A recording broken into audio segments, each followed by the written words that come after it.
ঢাকাই সিনেমার চিত্রনায়িকা অপু বিশ্বাসের সঙ্গে বিবাহ বিচ্ছেদের পর নায়িকা শবনম বুবলীকে বিয়ে করেন সাকিব খান। বুবলীর দাবি 2018 সালের 20 জুলাই সাকিবকে বিয়ে করেন তিনি। এরপর 2020 সালের 21 মার্চ তাদের প্রথম সন্তানের জন্ম হয়। যদিও বর্তমানে সাকিবের সঙ্গে সম্পর্ক ভালো নয় এই নায়িকার। বিভিন্ন সাক্ষাৎকারে সাকিব খান দাবি করেছেন বুবলীর সঙ্গে ডিভোর্সও হয়েছে তাদের। ভবিষ্যতেও এই নায়িকার সঙ্গে কোনো কাজ করতে চান না তিনি। তবে সম্প্রতি এক সাক্ষাৎকারে বুবলী জানান, সাকিব খানের সঙ্গে এখনও বিচ্ছেদ হয়নি আমার।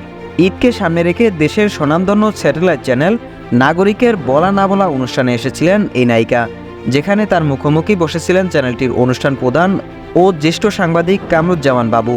একের পর এক প্রশ্ন ছুড়েছেন তিনি বুবলীর দিকে।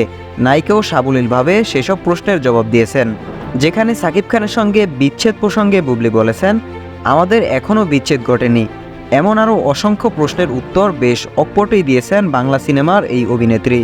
2 পর্বে সাজানো বিশেষ এই আয়োজনটি 8 ও 9 এপ্রিল রাত 8টায় প্রচার হবে। অনুষ্ঠানটি নিয়ে নাগরিক টেলিভিশনের প্রধান ও সঞ্চালক কামরুজ্জামান বাবু বলেন, দর্শকদের চাহিদার কথা শতভাগ মাথায় রেখে ঈদকে সামনে রেখে সাজানো হয়েছে এই অনুষ্ঠানটি। এখানে প্রাণ খুলে নানা বিষয়ে কথা বলেছেন বুবলী। আমার বিশ্বাস অনুষ্ঠানটি দর্শক বেশ ভালোভাবেই উপভোগ করবেন, কারণ সাম্প্রতিক সময়ে বুবলীকে নিয়ে ঘটে যাওয়া নানা ইস্যু উঠে এসেছে এই আলাপে। এখন পর্যন্ত সাকিব এবং বুবলীর বিয়ে ও সন্তান প্রসঙ্গে যা তথ্য সংবাদ মাধ্যমে এসেছে তার সবকিছুই জানিয়েছেন শবনম বুবলী। সাকিব বরাবরই বিষয়গুলো এড়িয়ে গেছেন। Desk report, vision 24।